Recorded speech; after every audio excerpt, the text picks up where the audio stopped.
Ladies and gentlemen, brothers and sisters, friends, enemies, and comrades, I hope you're doing well in this wonderful Thursday, wonderful day, the day after the June 25th Occupy State House 2025. Now, we want to take a brief inventory of what happened yesterday. Let's make sense of what happened yesterday. Some might label what happened yesterday as a success. Some might say it might not be seen as a successful exercise since the mission wasn't quite accomplished. The young folks never made it to State House, and Ruto seems to be sitting pretty wherever he is. Now, this is how I see it, brothers and sisters, friends, enemies, and comrades. Before I get started, if you haven't subscribed to my channel, please go ahead and take a moment and hit that subscription subscription button. Karibu sana Ani, I see you there. Karibu sana, siku mingi umepotea. Nilikuwa na wasiwasi. I thought maybe you got lost at State House or on your way in Mandamano. Nice seeing you. So take a moment and subscribe to the channel. And if you've already subscribed, you know the first order of business is to do what? Hit the like button, okay? Share, chats, and do all the good stuff, okay? You know the drill. But anyway, hebu tuongee, let's discuss what actually happened yesterday. Now, there are very funny things that are being reported by these young folks, okay? Very funny things that are when I say funny, I don't mean something funny that deserves a laughter, but I'm talking about some weird incidences that happened while people were heading to State House, which some now are getting to realize that this, I'm doing good, thank you so much, Annie. Yes, fishy. That some are considering and now they're having their eye open, and they're realizing that this fight is actually a spiritual fight. I was watching, I saw a tweet by one of the folks who said that they were on their way to State House when they were at, what's that, State House Girls, whatever the case is, and they got to that road towards State House. Alafu, anyway, it sounds funny, but it's not funny. But they said once they got there and they were on their way to State House, wakajipata somewhere else. I mean, there were a bunch of people gathering around, making their way to State House. Then all of a sudden, some of them just started feeling tired. Some of them started feeling weird. They were discouraged. And the crowd that seems to have been gathering in numbers, they just kind of split. And they started, everyone was going on their own way. And I mean, the story sounds funny, but it's not funny. And now they're saying, it seems like there was a spiritual component to this. And it brought this discussion about, State House, the history of State House, how Kenya's State House has been sort of an altar of satanic worship. There's rumors that's where, actually it's not a rumor, but you can see there's a YouTube clip of the day Moi was indoctrinated or, took the oath to become a member of the Freemasons, okay?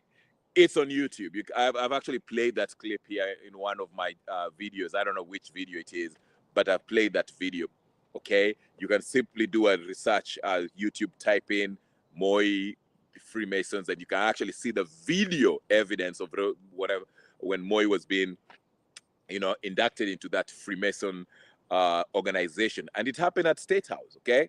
So people are saying that that's an area that's highly satanic in nature.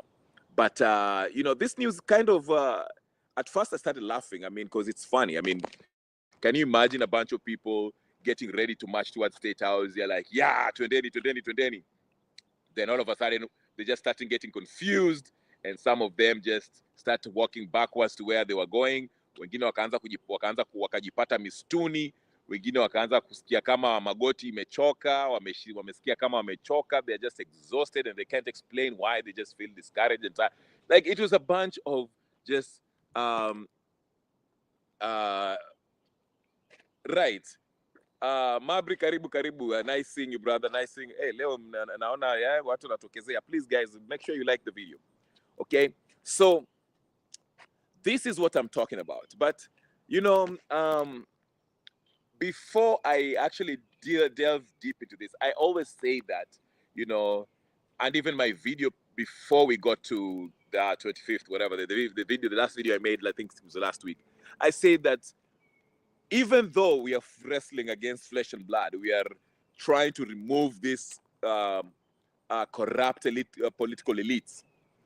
You know, this war is by and large a spiritual warfare. And I urged true Christian intercessors. Sorry for those of you who are non-Christians who do not subscribe to or ascribe to the Christian faith, but it is what it is, okay? You know, intercessors should be part of it. We should be praying and, you know, seeing that we have a nation of leaders who are not, you know, worshiping another God, okay? So that is what I was talking about. So when I had this story, and I just retweeted one of the folks who are apparently there on their way to State House, who posted about that experience when because if you remember, there's a clip of folks who ambao walifika hapo, was it State Girls Primary or something, and they were waiting for the backup. Wale wase wa Thika Road ambao, you know, remember, if you can remember, let me take a sip of this cold coffee. If you remember, there were wale watu wa Thika Road. Thika Road, there was a barricade, the police barricaded the Thika Road, trying to stop the Gen Zs from making their way to join, to head to the State House. But they eventually broke off, and the people who were already at the State House, girls who are waiting for backup, because the hashtag was Siri ni numbers, okay?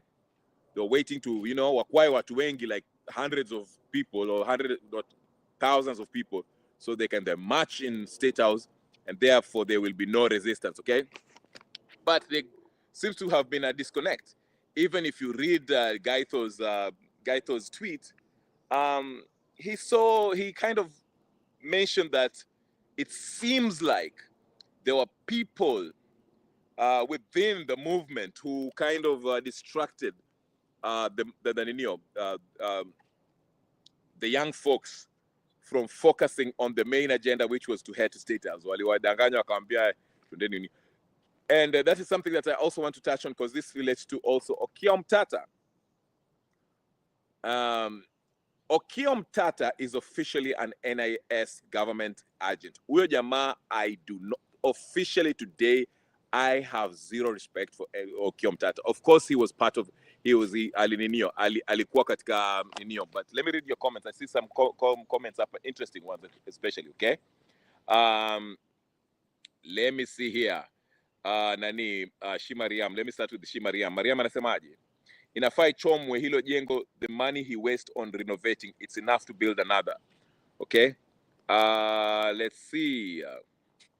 Anasema, I don't think it's a religious question. It was a military one. There was no consensus as to what will be done to Ruto. Self-doubt is contagious, and with no common goal, uncertainty settled in. Well,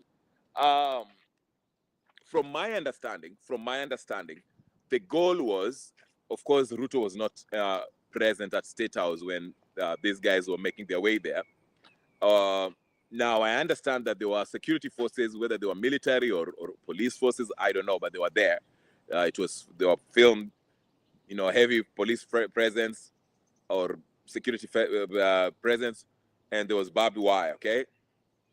But the plan was, from my understanding again, just to respond to this comment, the plan was to go, invade your State House, you know, kama ni kuichoma waichome, then watu wakishaingia huko, there would be a declaration that Ruto is no longer the president of the Republic of Kenya. And then there and then, the people were going to choose a transitional government, people who are going to represent the Republic in the transition process, during the transitioning process. That's what I understood it as to be the plan, okay? But I think since what I suspect happened, if you take away the spiritual component, which kind of has a comic take on it, I just think there was a confusion. That was the name of the game. I think the security forces worked very hard to confuse the public. Not only did they do that, it was not only the security forces, it was the people who infiltrated. Wale ambao who are leading the guys. One, like I said, one positive, if you want to know that this Maandamano was actually a serious Maandamano, there was less presence of the usual suspects, the commercial activists, the Hanefas, the Boniface Mwangis. They were not present because they understood that if they messed around in this, they were probably going to get hurt. So they did not show up. Okay? So yes, Labani, karibu sana Laban, I seen you. Labani is saying what? Labani, what are you saying? Gen Z in Kenya is organized crime and must be so gazetted. Okay, what? Labani, hey, you're always trolling, but it's okay. But yeah, so if we are to look at where did we go wrong, I think those two factors should be considered, because it seems like the Gen Z had a wonderful plan. They knew they could overwhelm the police, which they actually did. Okay?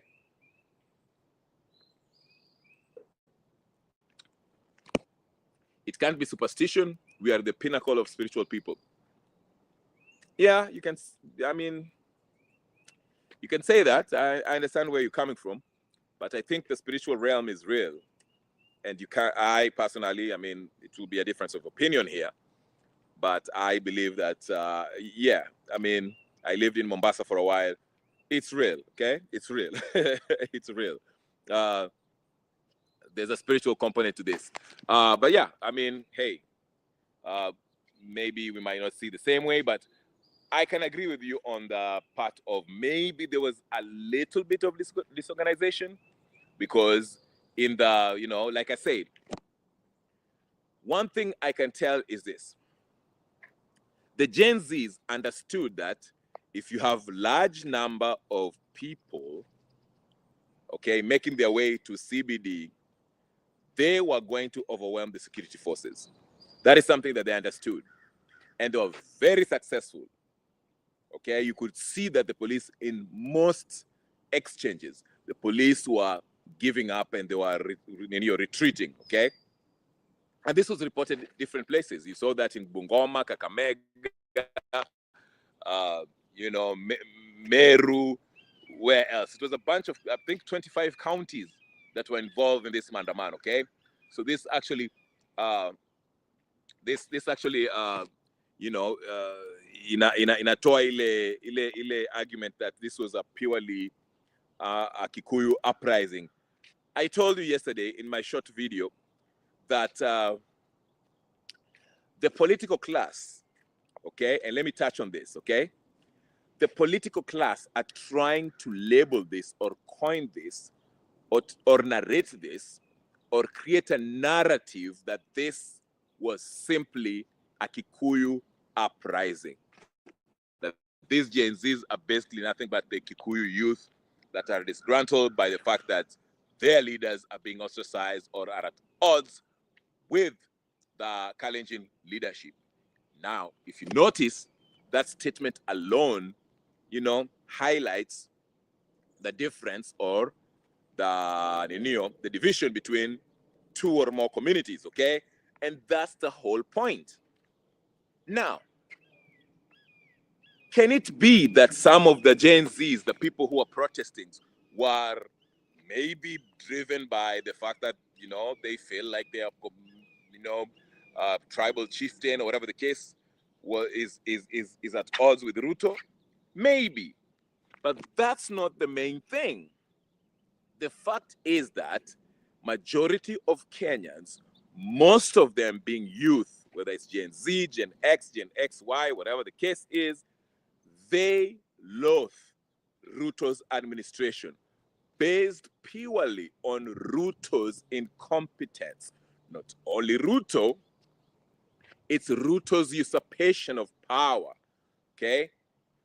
His total disregard for the Kenyan Constitution, him buying off the legislative body, him intimidating the judiciary arm of government, and of course, ruling by dictum. That is what people loathe. Not only that, the fact that the effect of that is actually causing more harm to the people. We can't have clean water. SHA is a sham, okay? Corruption is rampant 10 times as much as it was during Kibaki's day, okay? There's no security, okay? Youth are being killed, not being, have no right to habeas corpus, okay? Extrajudicial killings by the police, okay? I can name names, Juang and all others, Rex and all that, the people who died. You can name it. There's no tangible economic progress that we can actually point at and say, hey, the government is doing good here. Kudos. Our life standard of living is improving. None of that. Okay? So these are the combination of things. Now, we're not saying that it started with Ruto, but Ruto has actually exacerbated. Okay? Has actually made it worse. And this is a new generation. This is a generation that does not take squat from nobody. They're not going to sit around and say, oh, it's okay, it's okay. Now, there are a bunch of people who are trying to, this is why what really actually annoyed me with Okiya Omtatah. Because Okiya Omtatah this morning went to Fix the Nation, whatever the case is, and he was saying that we should, harness this revolutionary spirit. I'm paraphrasing. Harness this revolutionary spirit and have a revolution at the ballot in 2027.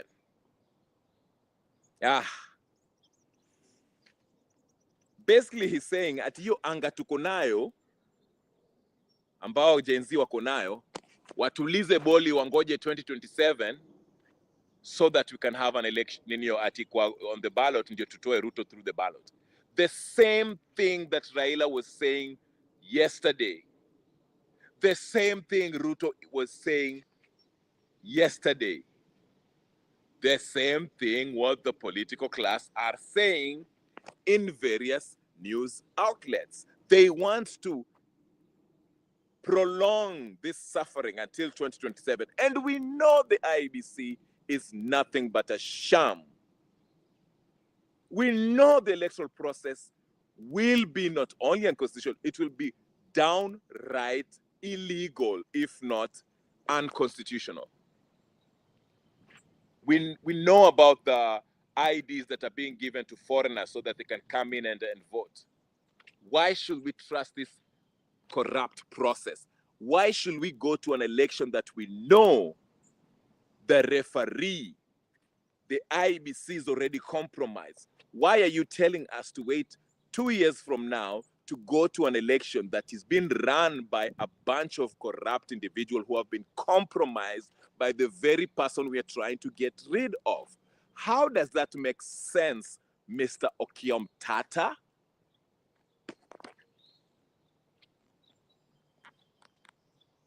I think the problem is respect for Christianity and politics. The people think these corrupt officials are sent by God. They don't act godly, though, so there is confusion. Yes. Yes. So you see what I'm saying? This is why I get so mad at people when they tell me that, oh, Gen Z should not be protesting. You can't remove Ruto through revolution. Like Okiya Omtatah, the same argument Okiya Omtatah was making was like, going to the State House I knew it was going to be bloody, it was going to be messy, there will be killings. So let us just wait till 2027 so that we can cast our battles our ballots in numbers. That way we shall be removing Ruto in a less bloody. Mr. Okiya Mtata has never read about revolutions worldwide. It's always a messy business. It's a messy, bloody business. Okiya Mtata, Okoiti, you NIS agent, you're officially going to join Morara and Kasmuel because you've exposed your hand. You are nothing but a government spokesperson. The spokesperson for this Kenyan political corrupt elites. You are nothing but a fake Okiya Mtata. And somebody tag him on X and show him this video because it deserves to be told in his face.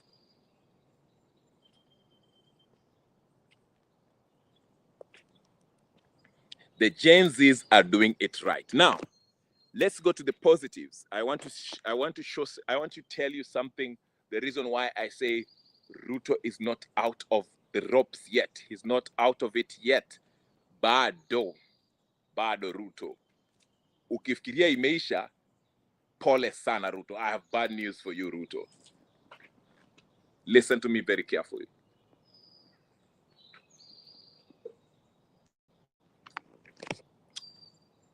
What the Gen Zs showed yesterday,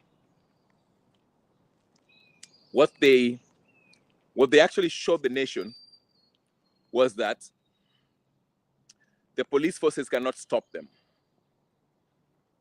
That is number one.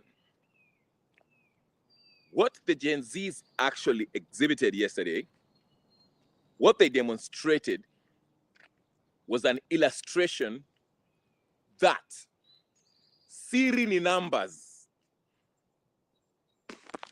If you have a large amount of people gathered, wakienda CBD, they might have not gotten to the State House, okay?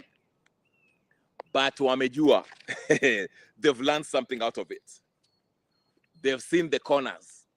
Si mnataka kutumia uchawi, mweke uchawi hapo ati watu wakifika huko waanze kuchoka. We are going to remedy that. Si watu walifika kwa kona wakaangalia wakaona kumbe hapa ndio mapolisi wamekaa hapo, kumbe jikoni ni pale, bedroom ya Shalini iko pale, bedroom ya Ruto iko pale, ya Rachel ndio hiyo, choo iko pale. Wameshachapa hiyo ninio. Feasibility studies. Unaelewa? So all is not lost. And by the way, I don't know when the next big Mandamano is coming, but just know, Ruto, that there'll be another June, 25th? Come on, it's 2026, even before then. But there'll be another Occupy State House, June 25th, 2026. That is guaranteed. Now, by the way, there'll be Mandamanos even before that. So, Ruto, it's not over yet. Kaa chonjo. Like I said, hii kitu haijaisha. Now, this is what I want to emphasize here. There's something I want to emphasize here. Nane pia iko. Yes, thank you. Nane WS Bank. You forget me because nane bado iko. Saba pia iko. Before we even get to nane, saba pia iko next month, 7th. Since saba iko. Ruto, you're not surviving. You are not surviving, Ruto. But here's the trick, guys. This is the trick that I want you to actually pay attention to, because this is the biggest trick that they want to use. And I want you to think very, very critically and be vigilant when you're going to watch the news in the next coming weeks, days, and months, and years while we approach the 2027. Forget about 2027. We are trying to remove Ruto now, but 2027 is what is being sold to you, because that's their aim. Give them an extension, a breathing room, mpaka 2027. So here's the tactic. And I kind of alluded to that yesterday, but I will reiterate it one more time so you can understand the game plan. I'm your political dietitian, so please keep in tune. I'll give you the nutrients that you need to understand how the game is being played here. I told you something. Kenyans of all tribes, of all backgrounds, especially the youth who constitute or make up the majority of the demographic, okay? They are ready for change. They want change, they have the energy, and they are apoplectic about the economic situation in Kenya. They can see their comrades are getting killed in the protests. They can see there's no jobs for them. They can see there's no healthcare system that works for them. And they can see that there's no future for them. Okay? Now, this is how these political corrupt elites are playing this game. This is how they want to play this game. The previous Maandamano, if you look at the debate now, in all this Githeri media that's happening, there's a constant, a deliberate attempt to paint this Gen Z Maandamano as a Kikuyu uprising. I want you to consider this. Before this Gen Z movement or Gen Z's the demonstrations, every time we had demonstrations, it was always Raila taking the center stage. Okay? Raila was calling the shots, and majority of Raila's supporters, okay, the guys who were out there, you know, tuparing mawe and or whatever the case is, or having clashes with the police, were ODM supporters who majority of them, the hardcore folks who are in the streets, were youth from Kibera. Majority of them were Luos and Loya, but majority being Luos. That's why when Raila called for a Maandamano, Kisumu was the first place that was always a hotbed when it comes to demonstrations, okay? Because of the tribal nature of our Kenyan politics. Now, I'm not saying that the other tribes did not join Raila in Maandamano when he was, fighting for his tumbo. Okay? Karibu sana Principal Kaur. Okay? I'm just saying, previously, when ODM, whether it was NASA, ODM, or whatever you want to call it, Pentagon, or whatever the case is, when there was a Maandamano that was called by Raila Odinga, the hotbed, the hotspots, the most passionate areas of the country that responded to Raila's call for a nationwide protest was always Nyanza province, namely the Luo youths, right? Now follow me. Like I told you, I'm your political dietitian. I'm diagnosing what's happening right now. So since Raila has called these Maandamanos and exhausted, okay, the latitude that Kenyans have always given him,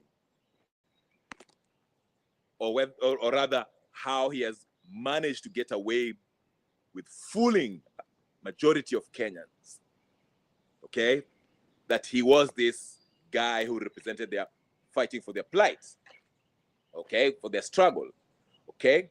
Now that Raila has shown his hand and has no doubtedly shown that he doesn't care about the common man and has joined, or rather unashamedly confirmed his position as part of the political elite by joining this broad-based government or blood-based government. Okay, some of us, you know, once we saw the handshake with Uhuru Kenyatta, we knew this guy was a fraud. Some of you, it took you longer until he got into this broad-based government. That's when you realize this guy is actually a fraud. Some of us, knew even from the Kibaki days when he shook hands with Kibaki, we already know this guy was a fraud. Okay? But regardless of when you discovered Raila was actually a fraud he still is. And he has lost that juice, that street juice, as they call it. Your clout, that clamor, your influence. He is seen as the part of the problem. This guy who is part of the political class of Kenya, who has contributed greatly in Kenya's, shade as a Kenya, okay?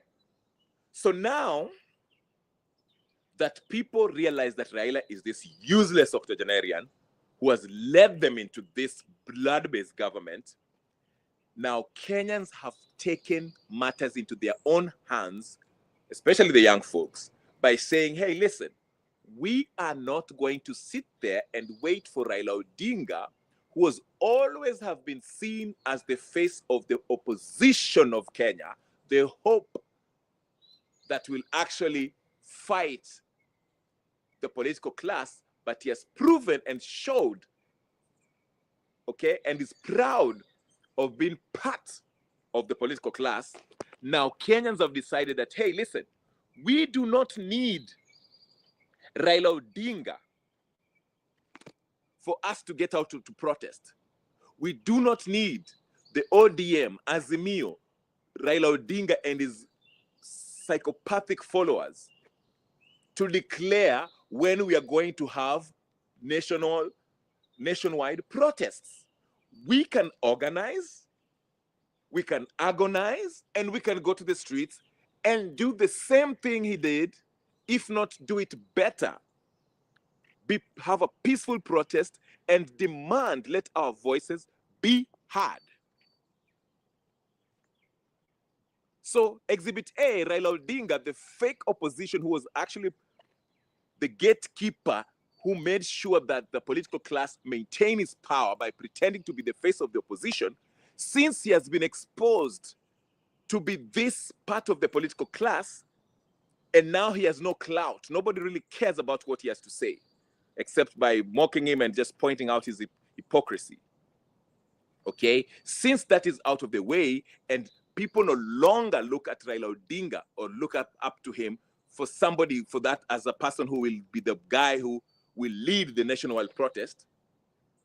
And remember, we used to look at him as that guy, okay? And his followers, like I said, most of his guys who are on the streets, who are doing the protestations, who are having the run-ins with the police, who are getting gunned down and killed, the youth that were involved, were his staunch supporters who come from the Luo tribe. Majority of them reside in Ninio, Kibera. Now that is out now. Kenyans have seen, they're saying, we can no longer rely on Raila Odinga for this protest. We can do it ourselves. So enter the Gen Zs. Okay? Enter the Gen Zs. The young folks, tribeless, partyless, leaderless. Those folks. They don't belong in any tribe. Of course, of course, everyone comes from a tribe, whether it's a Kikuyu, Luo, whatever the case, Luo, you name it. But they're not only getting together because of their tribe. They don't care about what tribe you belong to, but they have this understanding that we are going to be tribeless, partyless, leaderless. Okay? But they're demanding for something. Change.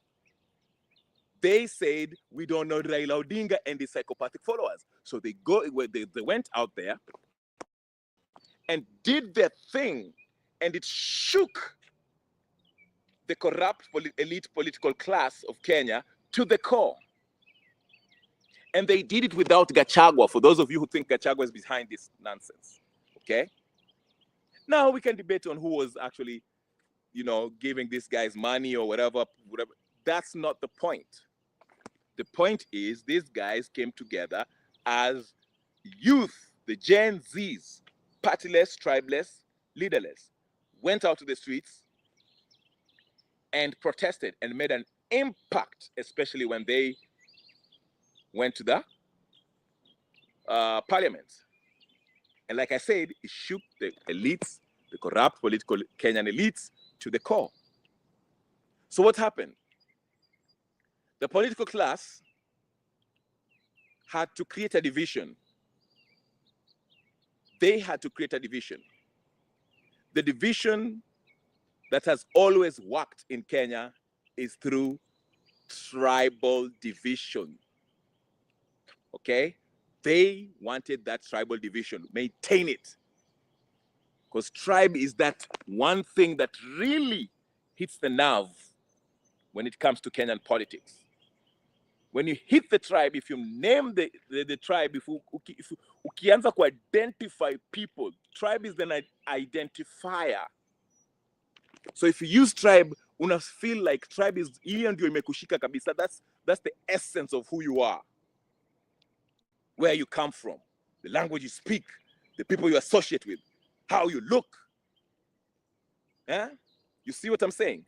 It has always worked in Kenyan politics. So how did they do it? They conjured up a plan by coming up with this fake beef between Gachagua and Ruto. Okay? Because remember, Gachagua was the guy he was the Marcoman in 2 years ago. Yeye ndiye alikuwa anaamka mapema 5 AM na anasema ati Gen Z jaribuni hiyo ujinga. But all of a sudden now he's on the other side of the political aisle. He's urging the Gen Z, yeah, Gen Zs are heroes, yeah, Gen Z, all of a sudden. But here's the play. The unconstitutional impeachment of Rigathi Gachagua was done deliberately to piss off the Kikuyu nation, the central people of Central Nation. It was done deliberately so that it creates a division between the government, Ruto, who is the representative of the government, and the Kikuyu people. Okay? Because that is how they were going to cultivate and entrench maintain this tribal monster, this monstrous tentacles of tribal politics in Kenya. Extend it. Have it penetrate the Gen Zs. But this is how they want to penetrate through the Gen Z movement. Okay? So once they created this this fake beef between Gachagua and Ruto, everybody had a job to do. Gachagua keeps on revving up this Mount Kenya nonsense. Okay? Oh, we are under siege. Oh, Ruto is the Mkabila and is making all this. You see what I'm saying? So there's the difference, okay?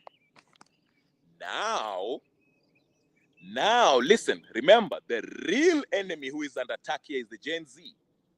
The Gen Z who is the representative of all Kenyans.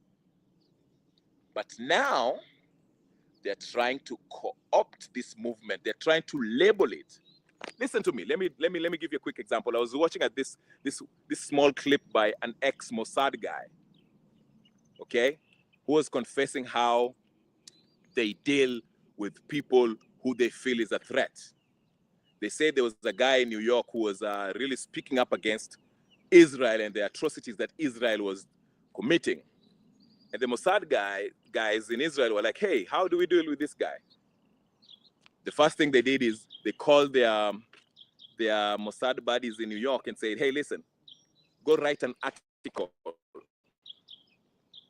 and describe this guy as a what? Anti-Semitic guy. Okay? Jamaa ambayo hates the Israelis. And they used propaganda to label that person as an anti-Semite. Okay? And the same thing is being done with Gen Z.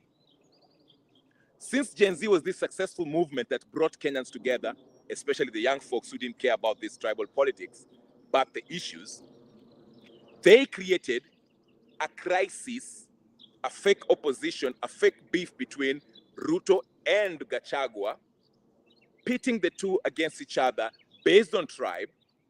One acts like, oh, we the Kikuyu are being ostracized. Oh, one is act like we are Kalenjins, now we are with the Luos. Now, here it is. Of course, since we've been in this tribal politics for years, because it will take years to undo this, naturally, the youth, okay, because of poverty and all that sorts of things, the youths in Mount Kenya, and even in Kenya at some point, but majority of them from Mount Kenya, Kikuyus to be exact, felt a certain way of how this impeachment was done. They understood that it was They understood that it was the impeachment was unconstitutional, and they could see. Okay, so they felt a certain way. Oh, they're buying into, some of them, not all, but some, a good number of them, that hey, listen, look, Gachagua has been impeached unconstitutionally, and Ruto is actually against him. So their hate for Ruto is even more, they're more passionate about taking out Ruto, understandably, because they are actually seeing that what Gachagua is saying seems to make sense. Because Gachagua is pointing at what Ruto is doing. Look at the cabinet. All the Kikuyus are kicked out. Look at whatever. You see what I'm saying? So it makes sense to them. That's why the passion against this regime, Ruto regime in Mount Kenya, is higher than any other part of Kenya. But still, even every part of Kenya, they loathe Ruto's regime. I'm just saying the central Mount Kenya part are more passionate against Ruto than any other parts because they feel betrayed. Because remember, these are the very folks that were convinced to vote for Ruto in 2022. Okay? And they got duped. But it was part of the play. So understand this. These young folks, also majority of them being Gen Zs, are part of this Gen Z movement. Okay? Not only because they feel Gachagua, who comes from their community, has been mistreated, ostracized, and ridiculed and all that stuff, but they also feel like Ruto has betrayed them because they probably voted for Ruto. Okay? But nevertheless, they're part of this Gen Z movement. That does not take away anything from them. They have every right to fight against or to protest against Ruto. You understand what I'm saying? Okay? So this Gen Z movement, now that it's still alive and well, and yesterday we saw, again, the proximity between Central Province and Nairobi CBD, whether it's Kiambu County and Nairobi, is not too far. So these guys can basically take a matatu and walk all the way to Nairobi, okay? That's why you see a lot of clashes was happening, a lot of youth that were involved in the skirmishes between the police happen to be Kikuyus. Not all, but a good number of them.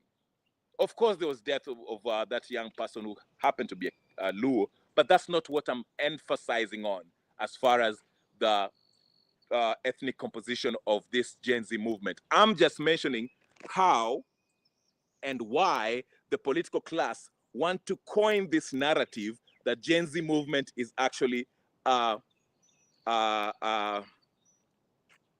Kikuyu uprising, which is not the case. That's not the case. Yes, there's a faction of youth, young Kikuyu folks who are part of these Gen Zs who have their own grievances against Ruto, but that does not make it a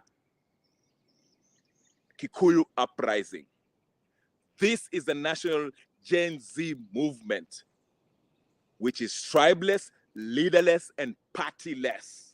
And the aim is to take out the corrupt political elites. So now, the Raila Odinga, if you noticed yesterday, Raila Odinga made a statement saying that, basically insinuating that Gachagua is behind this Gen Z movement and that Gachagua needs to exercise restraint and be patient and wait for 2027 so that people can go to the ballot. Then he can have a chance to actually take out Ruto. So he's basically saying that Gachagua is behind this Gen Z movement, trying to link Gachagua with this Gen Z movement. And you can see the media is focusing much on the Central Province Kikuyu young folks, their anger and disappointment towards this regime, and labeling it the Gen Zs who are controlled by Gachagua. And Gachagua is playing into it. That's why when Gachagua goes and talks and addresses the people in Central Province, you always hear him say, Gen Zimko. Then you hear, hey, Gen Zimko.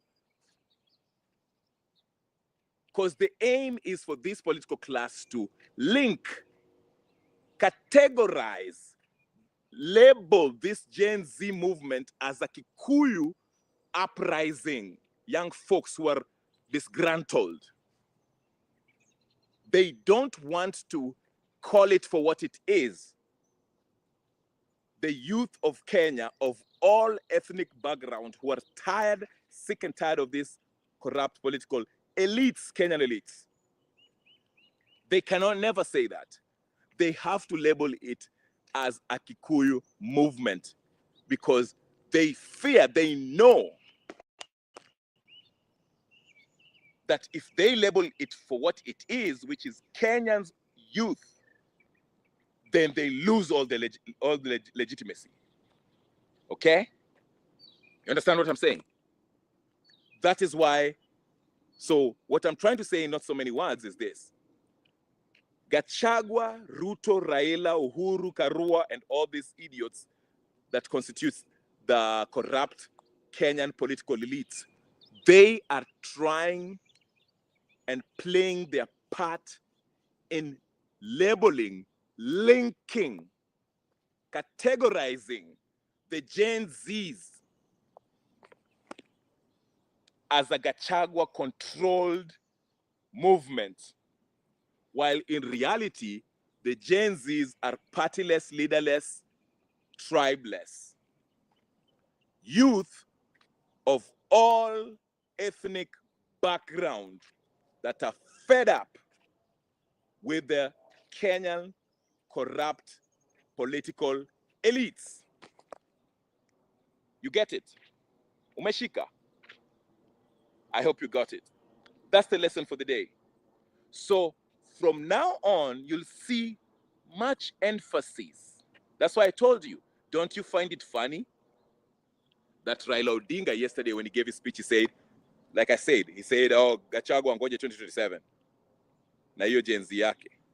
And after that, I think his name is Hussein Mohammed or whatever his name is, in Citizen, had a piece that was called Kikuyu Uprising, labeling the Gen Z folks as Kikuyu youth who are not happy with Ruto. Owede, something Owede, I forgot his name, also came out and said, oh, this is not Gen Z, our ni Kikuyu youth, and gave us a silly speech about how Mau Mau were not a national movement, it was a Kikuyu. You see what I'm saying? They're ethnicizing the Gen Z movement.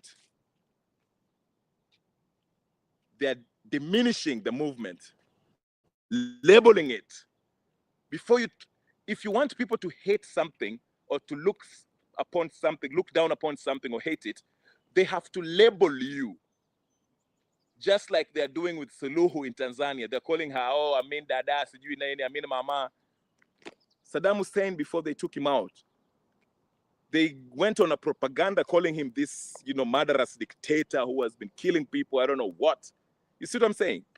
That's the oldest trick in the book. So what the political elites are doing with the Gen Z, they're labeling it as a tribal movement, something that it's not. Trying to limit it to a tribal uprising, a Kikuyu uprising, which it's not. Okay? That's what's happening right now. And that's why you see in the next few weeks, you will see Gachagua will come out blazing, continuing with his defense of the Gen Zs and deliberately conflating the Gen Z movement with the youth that follows him. Mixing it together and trying to label this movement, try to own this Gen Z movement as his own.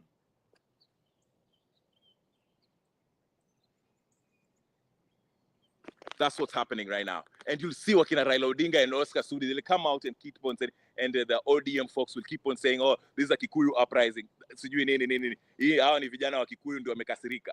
Even if you look at the bunge la wananchi, they're saying Gen Z ni watu wa Central Kenya. Gen Z ni watu wa Central Kenya. That's not, it's not what it is. You understand what I'm saying? Because that's what they want it to be. Because it was a threat. It is a threat to the political class. So they have to label it as a Kikuyu movement in order to continue so that the hate can go acquire hate here towards a certain community, because they want to continue with this tribal division, because that's the only way that they can survive. Because if this thing continues, the Gen Z, it is going to be all Kenyans turning against the political class.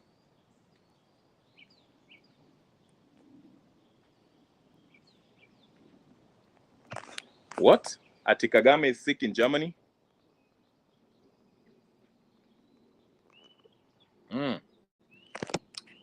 Maybe. Oh, sijasikia hiyo.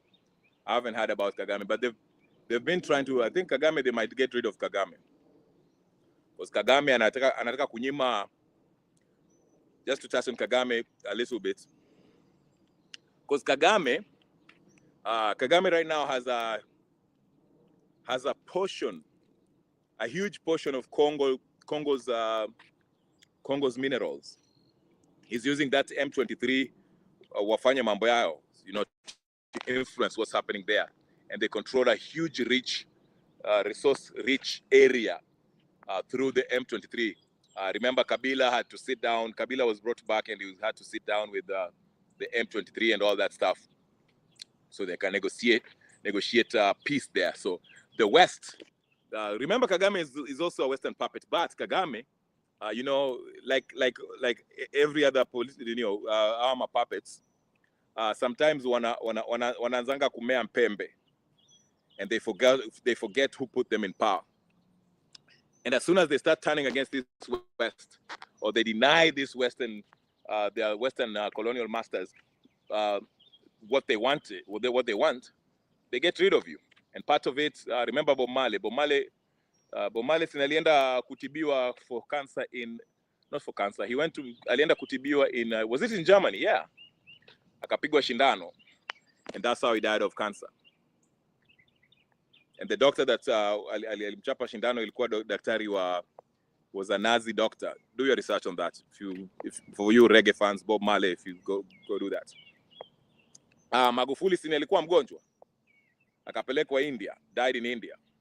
So if it's true that Kagame is in Germany, Kagame might be going to Zion very soon. But I don't know, because I don't know if that rumor is true or not. But it is what it is. I'm not a fan of Kagame, but he has done some nice things for Rwanda as far as infrastructure, na usafi na kadhalika, but I'm not a fan of Kagame. Kagame is also said to have been, involved in his, killing of people. So I don't know. Yeah. But yeah, But anyway, guys, it's been 54 minutes. I wanted to keep it on now, but it's 54 minutes, so I'll stop here. But I want to thank everyone who has been watching. My name is Kenya Revolutionary. Do me a favor. If you haven't subscribed to the channel, go ahead and subscribe. If you're here already and you haven't liked the video, please go ahead and hit that like button. Okay, that's the first order of business. You should have done that by now. And if you're going to watch this on repeat, please do the same. The first order of business, like it, share, subscribe, do all the good stuff. WS Banker, Ani kama kawaida, nice seeing you. I'm happy you're alive. I haven't seen you for a while. Nilikuwa na wasiwasi na nilikuwa nafikiria umeenda maandamano ukashikwa wakakunyonga. I'm glad to see you. People Kaur, nice seeing you. WS Banker kama kawa, always having wonderful facts and statements on the camera. Laban Masiani, thank you so much, even though you troll 24 hours. Nice seeing you. I hope unaendelea vizuri huko Kipkorgot. Mabri, who also I haven't seen. Please, Mabri, I need to check with you because siasa ya huko nani namuona my girl Wanyiva Ndeti. Wanyiva Ndeti is something else. She's so funny though. She's so funny. You need to tell me more about siasa ya huko. But yeah. And who else? Everybody else who is going to watch this repeat. Thank you so much, guys. I will see you guys later. I have 22,000 things to do today, so I have to finish early. But thank you so much for watching.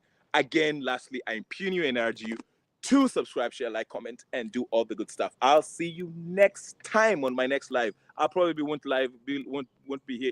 I won't probably go live till next week because I am going to be busy. But it's okay. If something happens, I'll try to make an emergency video. But hey, I'll see you guys next time. Peace and blessings.